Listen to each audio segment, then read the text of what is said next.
ഞാൻ ഒരു കഥ പറയാം, അങ്ങ് കേട്ടിരിക്കുമോ? ശ്രമിക്കാം എന്ന് പറഞ്ഞു. പ്രാചീന ബ്രിഗസ് നാരദ മഹർഷി കഥ പറയാൻ തുടങ്ങി. പണ്ട് ഒരു രാജാവുണ്ടായിരുന്നു എന്നാണ് ആ കഥ തുടങ്ങുക. രാജാവിനോടാണല്ലോ കഥ പറയണത്, അപ്പം രാജാവിൻ്റെ കഥ തന്നെ. പുരഞ്ജനൻ എന്ന് ആ രാജാവിന് പേര്. പുരം ജനിപ്പിക്കുക, അതാണ് ആ രാജാവിൻ്റെ സ്വഭാവം. അതായത് ഒരു രാജധാനി പണിയും, അതിൽ കുറച്ച് ദിവസം താമസിക്കും, അത് പൊളിച്ചു കളയും. പിന്നെ വേറെ ദിക്കിൽ ഒരു രാജധാനി, ഒരു കൊട്ടാരം പണിയും, അതിൽ താമസിക്കും, അത് പൊളിച്ചു കളയും. ഇങ്ങനെ അനവധി കൊട്ടാരങ്ങൾ പണിതു, അനവധി ദിക്കിൽ താമസിച്ചു, അനവധി കൊട്ടാരങ്ങൾ പൊളിച്ചു കളഞ്ഞു.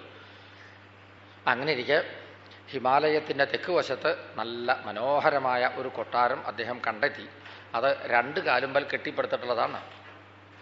അപ്പോൾ തന്നെ അദ്ദേഹത്തിന് കൗതുകം തോന്നി. ചെറിയ ഒരു മേശയാണെങ്കിൽ പോലും 4 കാല് വേണ്ടേ? ഈ കൊട്ടാരത്തിന് 4 കാലില്ല, 2 കാലുമ്പലാണ് കെട്ടിപ്പടുത്തേക്കണത്. അതിൻ്റെ മേലും കീഴും അദ്ദേഹം ഇങ്ങനെ നോക്കിക്കൊണ്ട് ഇങ്ങനെ നിന്നു. ആ സമയത്ത് അതിൻ്റെ ഉള്ളിൽ നിന്നൊരു സുന്ദരി ഇങ്ങോട്ട് ഇറങ്ങി വന്നു. അവൾ അടുക്കെത്തിയപ്പോഴേക്കും അദ്ദേഹം ഏതാണ്ട് ഭ്രാന്തനെ പോലെയായി. എന്നിട്ട് അവളോട് ചോദിച്ചു, നീ ആരാ? ലക്ഷ്മിയോ, പാർവതിയോ, സരസ്വതിയോ? ദേവസ്ത്രീകളാണെങ്കിൽ നിലം തൊടാറില്ലല്ലോ, നീ നിലത്താണല്ലോ നിൽക്കണേ. അവൾ ചോദിച്ചു, അങ്ങയ്ക്കിപ്പോൾ എന്താ വേണ്ടേ? ഈ കൊട്ടാരത്തിൽ താമസിക്കണം എന്ന് ആഗ്രഹമുണ്ടോ? എന്നെ കല്യാണം കഴിച്ചാൽ മതി. അപ്പോൾ നീ ഏത് വംശത്തിൽ ജനിച്ചതാണ്, ഏത് കുടുംബത്തിലാണെന്നൊക്കെ അറിയണ്ടേ? അതൊക്കെ നമുക്ക് സമയമുണ്ടല്ലോ, ഒക്കെ പിന്നെ പറയാം എന്നാണ്. അയ്യോ, അതൊക്കെ അറിഞ്ഞിട്ട് വേണ്ടേ കല്യാണം കഴിക്കാൻ? അതൊക്കെ പണ്ട്, ഇപ്പം അങ്ങനെയൊന്നുമില്ല. ഒരു സ്ത്രീയും പുരുഷനും തമ്മിൽ കണ്ടുമുട്ടി ഇഷ്ടമായി എന്ന് വെച്ചാൽ അപ്പോൾ അങ്ങോട്ട് കല്യാണം നടത്താം. എപ്പോൾ വേണ്ടാന്ന് തോന്നണോ അപ്പം മോചനം നടത്താം. അങ്ങനെയാണ് ഇപ്പം കാലം. ഇങ്ങോട്ട് വരൂ, ഇങ്ങനെ പകച്ചു നിൽക്കാതെ കണ്ട്. അദ്ദേഹം ആകെ എന്താ വേണ്ടതെന്ന് വെച്ചില്ലാണ്ട് ഇങ്ങനെ പകച്ചു നിൽക്കുക. അവൾ കയ്യുമ്മ കയറി ഇങ്ങോട്ട് പിടിച്ചു. ഇങ്ങോട്ട് വരുമെന്ന് പറഞ്ഞ് പിടിച്ച് വലിച്ച് അങ്ങോട്ട് കൊണ്ടുപോയി. അവളുടെ പിന്നാലെ അദ്ദേഹവും പോയി. ആ ഗോപുരത്തിന് അടുത്താണ്ട് എത്തിയപ്പോഴേ 5 തലയുള്ളൊരു പാമ്പിനെ കണ്ടു. അദ്ദേഹം ഒന്നും ഞെട്ടിപ്പോയി. അവൾ പറഞ്ഞു, പേടിക്കാനൊന്നുമില്ല, ഞാൻ ഇതിനെങ്ങനെ വളർത്തിക്കൊണ്ട് വരുന്നതാണ്, ഈ കൊട്ടാരത്തിൻ്റെ കാവൽക്കാരനാ എന്ന് പറഞ്ഞു. അവൾ അദ്ദേഹത്തിനെ കൊണ്ടുപോയി. നല്ല 1-ാം തരം പരിഷ്കരിച്ച നഗരം, നല്ല 1-ാം തരം ടാറിട്ട റോഡുണ്ട്, 2 വശത്തും അരമതിൽ വെച്ച് പിടിപ്പിച്ചിട്ടുണ്ട്, ഉദ്യാനങ്ങളുണ്ട്, തടാകങ്ങളുണ്ട്, കൊടി തോരണങ്ങളൊക്കെ കെട്ടി തൂക്കിയിട്ടുണ്ട്. പിന്നെ നവമുഖി എന്നു പേരുള്ള 1-ാം തരം ഒരു രാജധാനി, ആ രാജധാനിയാണ് ഇങ്ങനെ കെട്ടിപ്പടുത്തേക്കണത് 2 കാലുമ്മൽ. നവമുഖി എന്നാണ് അതിന് പേര്. അങ്ങനെ പേര് വരാൻ കാരണമുണ്ട്. 9 ദ്വാരങ്ങളുണ്ട് ആ രാജധാനിക്ക്. അങ്ങനെ പല പല നിലകളായിട്ടാണ് പടുത്തേക്കണത്. അവൾ അദ്ദേഹത്തിനെ ഏറ്റവും പൊക്കത്തിലേക്ക് ഓരോ സ്റ്റെയർ കേസ് ഇങ്ങനെ കയറ്റി കൊണ്ടുപോയി. കിഴക്കോട്ട് 5 ദ്വാരങ്ങൾ ഇങ്ങനെയാണ്. ഓരോ ദ്വാരത്തിനും പേരൂട്ടിട്ടുണ്ട്. നല്ല പരിഷ്കരിച്ച രാജധാനിയാണ്. ഒന്നിന് പേര് ഖദ്യോത, മറ്റതിന് ആവിർമുഖി. നല്ല ചില്ലുവാതലൊക്കെ ഉണ്ട്. അതിൻ്റെ പുറത്തുണ്ട് അടയ്ക്കാനും തുറയ്ക്കാൻ പാകത്തിന് നല്ല വാതൽ. പിന്നെ അതിൻ്റെ താഴെ 2 എണ്ണം, ഒരു വാതിലില്ല, കീഴോട്ടായിട്ടാണെന്ന് മാത്രം. ഒന്നിന് നളിനി എന്ന് പേര്, മറ്റതിന് നാളിനി എന്ന് പേര്. അതിൻ്റെ താഴെ വേറൊന്ന്, അത് വലിയൊരു ദ്വാരം ആണ്. അതിന് വാതിലില്ല, പക്ഷേ അടയ്ക്കാനും പറ്റും തുറക്കാനും പറ്റും. അങ്ങനത്തെ ഒരു സ്പ്രിങ് ആക്ഷനൊക്കെ ഉണ്ട് അതിന്. പിന്നെ തെക്കോട്ടും വടക്കോട്ടും ഓരോന്ന്, അതിനും വാതിലില്ല. ഒന്നിന് പിതൃഹു എന്ന് പേര്, മറ്റതിന് ദേവഹു എന്ന് പേര്. ഒന്നും പറയണ്ട, ഓരോ ദ്വാരത്തിൽ ഓരോ ജനലിനും പേരിട്ടിട്ടുണ്ട്. നല്ല പരിഷ്കരിച്ച ഒരു കൊട്ടാരം തന്നെ. പിന്നെ പടിഞ്ഞാറ് ഗോപുരം, അവിടെ അഴുക്ക് ചാൽ പദ്ധതി എല്ലാം ഉണ്ട്. 9 ദ്വാരങ്ങളുള്ളത് കൊണ്ടാണ് ഇതിന് നവമുഖി എന്ന പേര് തന്നെ വന്നത്. അവൾ ഒരു 10 പേരെ കൂടി വിളിച്ചു. 5ഉം 5ഉം 2 സെറ്റാണ്. ഇതാ ഇവർ എൻ്റെ മന്ത്രിമാരാണെന്ന് പറഞ്ഞു. വേറൊരാളെ വിളിച്ചു വരുത്തി, ഇതെൻ്റെ പ്രധാനമന്ത്രിയാണെന്ന് പറഞ്ഞു. പിന്നെ ഒരു 10 സ്ത്രീകളെ വിളിച്ചു വരുത്തി, എൻ്റെ തോഴിമാരാണെന്ന് പറഞ്ഞു. അവരെയൊക്കെ പരിചയപ്പെടുത്തി. അവരെല്ലാവരും നോക്കിക്കൊണ്ടിരിക്കെ അവളും ഈ പുരഞ്ജനും തമ്മിൽ വിവാഹവും ചെയ്തു. അങ്ങനെ പുരഞ്ജനൻ്റെ ഭാര്യയായതുകൊണ്ട് അവൾക്ക് പുരഞ്ജനി എന്ന് പേര്. വിവാഹം കഴിഞ്ഞ് താമസമൊന്നും ഉണ്ടായില്ല. അവൾ ഒരു അലമാരി അങ്ങോട്ട് തുറന്നു, എന്നിട്ടൊരു കുപ്പി ഇങ്ങോട്ട് എടുത്തു, തുറന്നു. അവളങ്ങോട്ട് കുടിച്ചോളൂ എന്ന് പറഞ്ഞു. അദ്ദേഹം പറഞ്ഞു, ഞാൻ ഇതേവരെ കുടിക്കേണ്ടായിട്ടില്ല, എന്നാ ഇന്ന് മുതൽ കുടിക്കണം എന്നായി അവൾ. അദ്ദേഹം ഇങ്ങനെ സംശയിച്ചു നിന്നു. അവൾ കൽപ്പിച്ചു, വായ തുറക്കൂ. അദ്ദേഹം വായ തുറന്നു. അവളങ്ങോട്ട് ഒഴിച്ചു കൊടുത്തു. അപ്പോൾ അതങ്ങോട്ട് ഇറക്കി. അത് അകത്തങ്ങോട്ട് ചെന്നതോടുകൂടി താൻ ആരെന്നുള്ള കാര്യം അദ്ദേഹം മറന്നുപോയി. പിന്നെ അവൾ കൽപ്പിക്കുക, അദ്ദേഹം അനുസരിക്കുക. ഇരിക്കാൻ പറഞ്ഞാൽ ഇരിക്കും, നിൽക്കാൻ പറഞ്ഞാൽ നിൽക്കും, നടക്കാൻ പറഞ്ഞാൽ നടക്കും, ഓടാൻ പറഞ്ഞാൽ ഓടും, കിടക്കാൻ പറഞ്ഞാൽ കിടക്കും. ഇങ്ങനെയായിരുന്നു. മഹിഷി യദ്യദീഹേത തത്തദേവ അന്വവർത്തത. നല്ല യോജിപ്പ്. ഭാര്യ കൽപ്പിക്കുക, ഭർത്താവ് അനുസരിക്കുക. ഇങ്ങനെ ഇങ്ങനെ വേണം ദാമ്പത്യ ജീവിതം എന്ന് വെച്ചാൽ. മാതൃകാ ദാമ്പത്യ ജീവിതമാണ്.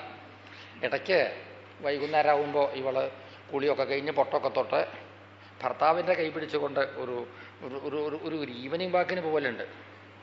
അപ്പോൾ ചിലപ്പോൾ കൂട്ടുകാരികൾ ചോദിക്കും, ഇതാരാ ഈ ഒപ്പം എന്ന് പറഞ്ഞാൽ.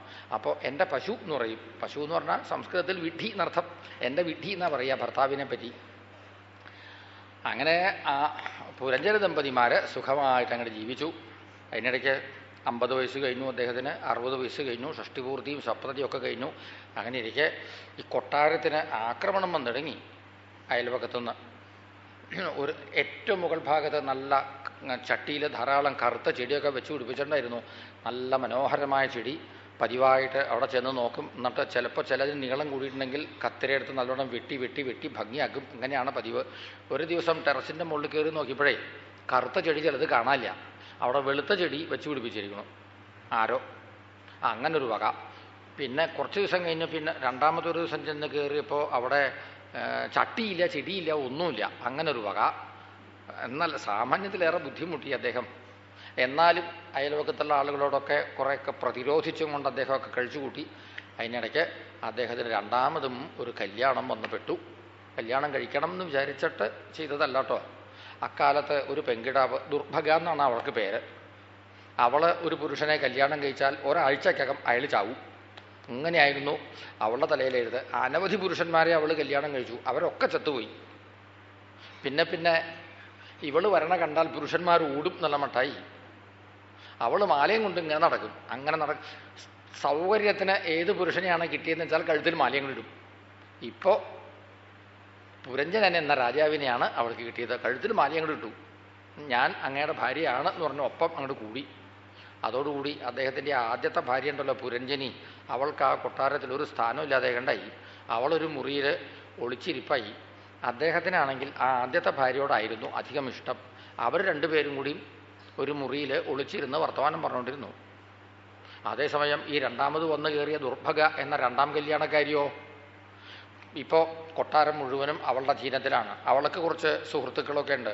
പ്രജ്വാരൻ, ഭയൻ എന്നൊക്കെയാണ് അവർക്ക് പേര്. അവർക്കൊക്കെ കത്തയച്ചു, ഇപ്പം നിങ്ങൾക്കൊക്കെ ഇവിടെ വന്ന് സുഖമായിട്ട് താമസിക്കാം, ഇവിടുന്ന് ഇറങ്ങിപ്പോവാൻ ആരും പറയില്ല, ഇപ്പോൾ എൻ്റെ കീഴിലാണ് ഇതൊക്കെ. അവരൊക്കെ അവിടെ വന്ന് ആ കൊട്ടാരത്തിൽ സുഖമായിട്ട് താമസവും തുടങ്ങി. അങ്ങനെ ഇരിക്കെ ചണ്ഡവേഗൻ എന്നു പേരുള്ള ഒരു ഭയങ്കരനായ ഗന്ധർവൻ കൊട്ടാരം കയറി വന്ന് ആക്രമിച്ചു. വലിയൊരു യുദ്ധം തന്നെ നടന്നു. ആ യുദ്ധത്തിൽ ആ 5 തലയുള്ള പാമ്പിൻ്റെ കഥ കഴിഞ്ഞു. ഈ പുരഞ്ജനൻ എന്ന രാജാവിൻ്റെയും കഥ കഴിഞ്ഞു. അദ്ദേഹം മരണസമയത്ത് എന്താ ഓർത്തേർന്നതെന്നോ, ഞാൻ പോയാൽ ഇവൾക്ക്, ഈ പുരഞ്ജനിക്ക് ഇനി ആരുണ്ടാവും, ഇത് തന്നെ ഓർത്തോർത്ത് അദ്ദേഹം മരിച്ചു. ഒരു സ്ത്രീയെ തന്നെ ഓർത്തോർത്ത് അദ്ദേഹം മരിച്ചതുകൊണ്ട് പിന്നെ സ്ത്രീയായി ജനിക്കേണ്ടി വന്നു. വിദർഭ രാജ്യത്തിലാണ് ജനിച്ചത്, അതുകൊണ്ട് വൈദർഭി എന്ന് പേര്. വൈദർഭി ഇങ്ങനെ വളർന്നു വന്നു, യൗവനം വന്നു. മലയധ്വജൻ എന്ന പേരുള്ള പാണ്ഡ്യരാജാവ് വന്നു, വൈദർഭിയെ വിവാഹം ചെയ്തു. ആ ദാമ്പത്യ ജീവിതത്തിൽ ഒരു പെൺകുട്ടി പിറന്നു. ആ പെൺകുട്ടിക്ക് അസിരേക്ഷണ എന്ന് നല്ല പരിഷ്കരിച്ചൊരു പേരിട്ടു. പിന്നെ 6-7 ആൺകുട്ടികൾ ജനിച്ചു. ഈ പെൺകിടാവിനെ അഗസ്ത്യന് വിവാഹം ചെയ്തു കൊടുത്തു. അവർക്കും സന്തതി ഉണ്ടായി. അങ്ങനെ വൈദർഭി ഒരു നല്ല തറവാട്ടമ്മയായിട്ട് സുഖമായിട്ട് ഇങ്ങനെ കഴിച്ചു കൂട്ടിക്കൊണ്ടിരിക്കുകയായിരുന്നു. ഇതിനിടയ്ക്ക് ഭർത്താവായ മലയധ്വജൻ്റെ കഥ കഴിഞ്ഞു. വൈദർഭിക്ക് വല്ലാത്ത ദുഃഖമായി. ഈ സമയത്ത് ഒരു ബ്രാഹ്മണൻ ഓടി വന്നു. എന്നിട്ടൊരൊറ്റ ചോദ്യം, നീ ആര്? ഞാൻ വൈദർഭി. ഒന്നും കൂടി ആലോചിച്ച് നോക്ക്, ഞാൻ കഴിഞ്ഞ ജന്മത്തിൽ പുരഞ്ജനൻ എന്ന രാജാവായിരുന്നു. ഒന്നും കൂടി ആലോചിച്ച് നോക്ക്. അവളിങ്ങനെ ആലോചിക്കാൻ തുടങ്ങി. അനവധി ജന്മങ്ങളിലെ കഥകൾ ഓർമ്മ വന്നു. ഒടുക്കം ഈ ബ്രാഹ്മണൻ പറഞ്ഞു, നീ വൈദർഭ്യല്ല, പുരഞ്ജനനുമല്ല, മറ്റാരുമല്ല. നീയൊരു ഹംസം, ഞാനും ഹംസം. നമ്മൾ രണ്ടുപേരും മാനസംസരത്തിലാണ് താമസിച്ചുകൊണ്ടിരുന്നത്. നീ സുഖം അന്വേഷിച്ച് എന്നോട് അകന്നകന്നകന്നു പോയി. എന്നിട്ടോ അനുഭവിച്ചത് ദുഃഖം മാത്രം. ഇനിയെങ്കിലും ദുഃഖം കൂടാതെ കണ്ട് സുഖമായി കഴിയണം എന്ന് നിനക്ക് ആഗ്രഹമുണ്ടെങ്കിൽ എൻ്റെ കൂടെ വന്നോ, നമുക്ക് പണ്ടത്തെ പോലെ സുഖമായിട്ട് കഴിഞ്ഞുകൂടാം. ഇത്തരം പറഞ്ഞു കഴിഞ്ഞപ്പോഴേക്കും ബ്രാഹ്മണൻ ഒരു ഹംസമായിട്ട് മാറി. ആ ഹംസം അങ്ങോട്ട് പറന്നു. വൈദർഭിക്കും തോന്നി താനും ഒരു ഹംസം തന്നെയാണ് എന്ന്. ആ ഹംസവും പറന്നു. കഥ കഴിഞ്ഞു. നാരദൻ ചോദിച്ചു, എന്താ പ്രാചീന ബൃഹീസേ, ഇപ്പം എന്ത് മനസ്സിലായി? പ്രാചീന പരിഹസ് പറഞ്ഞു. അപ്പോൾ അത്യന്താധുനിക കവിതയാണെന്ന് വെച്ചാൽ കവിത എഴുതിയ ആൾ തന്നെ വേണ്ടി വരും അത് വ്യാഖ്യാനിക്കാൻ. ഒടുക്കം നാരദ മഹർഷി ഈ കഥയ്ക്ക് ഒരു വ്യാഖ്യാനം എഴുതി. അത് ഇനി കേൾക്കാം.